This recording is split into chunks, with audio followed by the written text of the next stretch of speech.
Isang mapagpalang araw mga kaparihas, narito po tayo sa Barangay San Rafael 5 City of San Jose del Monte, Bulacan, kung saan kapanayan po natin ngayon ang masisipag ng mga barangay kagawa, naglilingkod, nagsiservisyo, nagmamalasakit, gumagawa at gagawa pa ng maraming kabutihan sa kanilang nasasakupan. Dito po sa Barangay San Rafael 5 City of San Jose del Monte, Bulacan, na si Iginagalang Barangay Kagawad Mario Pascua at si Iginagalang Barangay Kagawad Marlo Tamayo.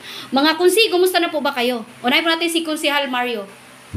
Sa ngayon, okay naman po. Kahit nahihirapan sa mga trabaho, pilit po natin ginagawa yung mga gawain pambarangay. Alright, so kayo naman po kung si Marlo. Ako naman po, okay lang po. Tayo patuloy na tutulong at maglilingkod po kung anong kailangan na ayusin sa ating mga barangay at mga barangay po. Alright, okay. So regarding po, kayo po ang ating committee on chairman regarding sa health sa solid waste management. So ano po ba ang kasalukuyan nating ginagawa dito, Kunsihal Mario? Pag sa solid waste po, yung programa po ng segregation ng basura, yun ang napaka-importante po sa amin. Gusto namin maipatupad sa mga kabarangay namin. Okay. Alright, okay. Matigas. Opo. Okay. So, kayo naman po, Kunsi, bilang co-chairman. Ako naman po bilang co-chairman ni Kagawad Pascua po, ako laging nakaantabay at nakaalalay sa aming programa. Unang-una nga po sa RA 9003 natin. Ito'y may kit po namin pinapatupad. At ito'y may barangay ordinance po kami. Kung ano po yung scheduling po, bawat dapat ng basura namin. Araw-araw po, naghakot kami ng basura. Kasi po, para ma-maintain natin yung kalinisan sa ating barangay, at ito po yung pinapaliwanag namin sa kanila na itong ginagawa namin ay para din po sa kanila. Kasi po, yung mga co-processing namin, ito po yung pinapalit semento po namin. Ito yung palit semento program ng Senro.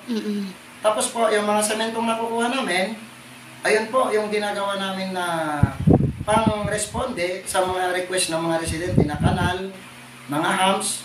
Doon po namin nilalagay yung mga sementong nakukuha po namin na kapalit po ng co-processing po. Alright. Tapos hinihikayat din po namin mga tao na yung mga basura nila, pwedeng ipalit sa kami ng grocery. Wow, Kasi okay. ito'y hindi naman po na tayo, may pera, ano. Sa halip na itapon mo yung basura mo, pwede po ninyo i-convert sa amin ng grocery, mga toothpaste, shampoo, kape. Pwede pong dalhin sa MRF po para mag-convert po tayo ng basura nyo, kapalit po ng mga grocery items po namin. Okay. Pero dyan, ano po mga batas din na pinapatupad nyo dito regarding sa ating kalinisan sa barangay? Dito po kasi, ma'am, medyo sabi natin, medpit kami ng konting magpatupad. Opo. Kung ano po yung batas ng 9003 po, yun po ang sinusundan namin kasi mga baguhan po kami ni Kagawad Pascua. Kami nagtutulungan po at kami nagtatanong-tanong po kung sino po yung nakakaalam. Ngayon po, dahil sa may pinapatupad kaming ordinansa, medpit kami ng konti. Pero pagka lumalabag po yung mga residente namin, di naman po kami kagad nagtitikit. Ito pa binibigyan namin ng NOV, yung Notice of Violation. Opo. Ang hangarin po namin dito, ma'am, is para ma-educate at may turo sa kanila kung ano po yung tamang sistema po regarding RA 9003 para at least po matuto sila, sabay kaming mag-aral dito. Ngayon po, pagka naturoan na namin, since may mga leaflets kaming binibigay, Yes, opo. may tarpaulin kami, ngayon, pagka umulit pa sila, doon po, humihingi na po kami ng pasensya kasi talagang titiketan na po namin sila para at least may sabi natin na pinapatupad po natin ang tamang batas. Okay, so may, kumbaga ibig sabihin natin, may first offense hanggang third offense po tayo. Opo ma'am, to be clear po, actually wala po sa mandate po ng Senro yan, yung kung ano yung first offense, second offense kasi direct ticketing po sila. Okay. To be clear po ma'am, dito po sa barangay namin, ito si German Pascua po. Opo. Ako'y umalalay po kasi po, pagka residente po, may NOB po yun. Pero pagka kaming mga official po ang nag-violate, direct ticketing po yun. Kasi paano namin ipapatupad po ang batas? Kung kami po mismo hindi namin alam yung pinapatupad namin. Tama. So, pero po ang pagpapatupad po namin, wala po kaming pinipili po. Alright. So regarding naman po sa paghahakot ng basura at lalo na po sa ating tinatawag na weekly clean up drive. Sa clean up drive po, ma'am, ang ginagawa po namin ay Konsi Pasko.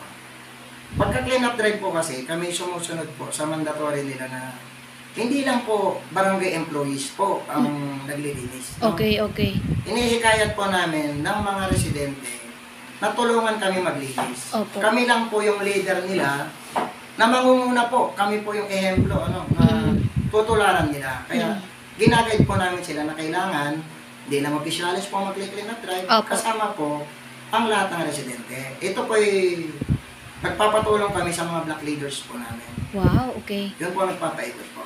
Alright, okay. So balik po tayo dito kay Konsehal Mario o kay Kagawad Mario. Dito naman po regarding sa ating, kayo din po ay hawak ng Committee ng Health. So ano naman po ang mga programa na mayroon po kayo dito, Konsi? Kami, minomonitor naman kami yung mga malnourished na bata. Kabataan. Bata. Mm-mm. May kaunting suporta ngayon ng gobyerno na pinadadalang mga pagkain. Alright. Itutuloy-tuloy po namin yung panyo. Tapos may gamot din naman po kami na Libreng gamot na pinamamahagi. meron kami libre ng pang-maintenance sa mga high blood. Mm-mm. Sa Sinter, meron din naman silang nakukuha sa mga gamot pang bata. Mm-mm. Saka binadgeta naman namin itong taon ito. Alright, okay. So kayo naman po, Konsehal Marlo, regarding kayo din po ang ating co-chairman regarding sa ating Committee on Health. So ano naman po ang mga programa na pwede nating ihandog pa sa ating mga minamahal na mga kabarangay? Ito naman po, okay naman po yung programa na bumababa sa amin dito. Mm-mm. Sa pamamagitan po ni Kagawad Pasko po. Ito po aminado po kami, ma'am, na kami kulang pa sa budget. Opo, opo. Dahan-dahanin lang po natin siguro Opo. kung anong pangangailangan. Mm-mm. Kasi dito po yung marami kami nangangailangan ng gamot. Pero ito'y diretsahan tayo mag-usap. Mm-mm. Nasusustain naman po ng kapitana namin na tumulong po sa mga Wow. nangangailangan po ng gamot. Alright. Pero kung para sa inyo, Kagawad Marlo Tamayo, ano po ang dapat i-priority pa sa ating nasasakupan na barangay sa Barangay San Rafael 5? Para sa akin po, unang-una po kasi yung kalinisan natin. Kasi dyan po nakikita yung sa health natin. Kailangan malinis lagi ang paligid Opo, para at least opo. makaiwas tayo sa mga sakit. Sakit. Tapos ito po yung sa infra namin, yung actually marami kami problema sa kanal, sa kalsada, sa mga trip namin. Alright. Kung may budget lang sana kami, pwede nating pagsabay-sabay. Pero ito'y nakikiusap kami sa mga residente namin na ito'y unti-untiin lang po namin at sisikapin namin manatulong po. Kasi unang-una po, yung kapitana naman namin, masipag naman po at nagtatrabaho naman po talaga. Okay. So, unahin po namin kayo, Konsi. Kung nanonood kayo ng ating mga minamahal na mga kabarangay, ano po ang inyong panawagan para sa kanila? Sa akin naman, sa mga kabarangay ko, ako'y uunahan ko na nang humingi ng pasensya kung sakaling medyo maigpit yung tingin nyo sa pamamalakad namin ni Konsi Pascua sa RA 9003 natin. Ito'y para sa inyo rin po ito. At ito'y para matuto tayo, sabay-sabay tayo mag-aral, matuto tayo para at least makamit natin yung tamang pag-unlad sa ating barangay. At sa importante, lahat ng programa po, supportahan po ninyo kami sa pangunguna ng ating Kapitana Flor Serera na at least may pakita namin kung anong kaya namin gawin itong panunungkutan po namin. Alright. So, ano naman po ang inyong mensahe nga po, nabanggit natin kanina si Kapitana at sa inyong mga kasamahan na naglilingkod sa Barangay San Rafael, lalo po sa mga kagawad yung mga kasama? Ito po sa lahat ng mga kasamahan po namin sa council, tayo po may pa-responsibilidad lahat, no? Tayo hinihiling namin na tayo magkaisa.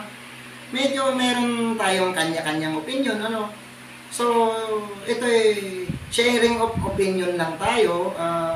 Pag-aralan natin kung anong mas maganda na higit pang makakatulong sa ating mga kabarangay.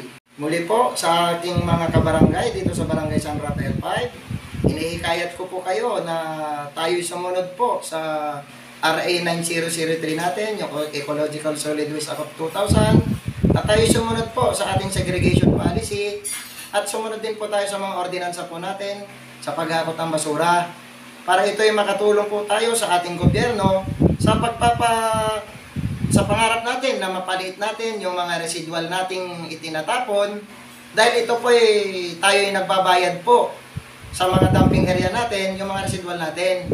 Kaya kami nakikiusap na tayo ay mag-segregate ng ating mga basura Opo. at upang mapakinabangan din po natin ang ating mga plastic at makonvert po natin itong semento upang may magamit po tayo sa ating mga proyekto.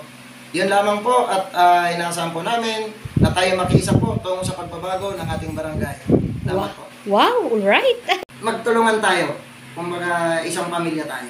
Wow. Yun lang po. Alright, okay. So kayo naman po, Konsehal Mario, ano naman po ang inyong mensahe at panawagan sa ating minamahal ng mga kabarangay at kasama po ang inyong mga masisipag na mga barangay worker, lalo na po sa environment. Ayan. Po sa mga kabarangay ko, Oo. ang inihiling ko lang po sa kanila yung sana maintindihan nyo kami na mga kagawad. Makikita nyo kami na nagtatrabaho. Lalo pa yung tungkol sa basura, dapat makuha na sila sumunod, mauligan na sila sumunod sa mga kautos ng pambarangay tungkol sa basura. Kasi yan po ang una namin talagang problema, yung basura. Okay. So, ano naman po mensahe niyo po sa inyong mga kasamahan na naglilingkod sa barangay? Sa mga kasamahan ko naman, sa Tugawad, wala naman po ako masabi na supportive naman po kami sa aming kapitan sa mga bala, yung mga gustong magawa, gagawin. Nakakaisa naman po kami doon. Magiging problema nga lang po namin yung pagbabudget. Napakaliit ng pera namin. Ano po nagiging problema namin? Yung budget, hindi namin gusto namin gawin, hindi namin maiwan talaga. Kailangan pa isa-isa lang para makapokus kami sa aming mababudget na gawain. Alright, okay. Muli, ako po si Kagawad Mario Tamayo ng Barangay San Rafael 5. Ito'y aasahan nyo na ako'y maglilingkod sa inyo sa abot na aking makakaya at tulong-tulong tayo sa pag-unlad ng ating barangay at ako'y maasahan po ninyo sa trabaho. Wow, alright. Okay. Muli, ako po si Kagawad Mario Pascua ng San Rafael 5. Taos puso laging naglilingkod sa anak barangay. Maasahan niyo po. Tawagin lang po. Alright, okay. So yan po ang pinakamagandang mensahe ng ating mga butihing mga naglilingkod ng mga barangay kagawa dito po sa Barangay San Rafael 5 City, San Jose del Monte, Bulacan. Handang maglingkod, magserbisyo, magmamalasakit, gumagawa ng kabutihan o magandang legacy dito po sa ating nasasakupan na barangay. Lalo na po ang ating barangay kagawad ni si Kagawad Marlo Tamayo at si Kagawad Mario Pascua. Magandang araw po mga kaparehas. Lay Castro po ng Parehas News. Ingat-ingat po kayo mga konsi in your family. God bless us all. Mabuhay po kayo konsi hanggat gusto ninyo. Salamat.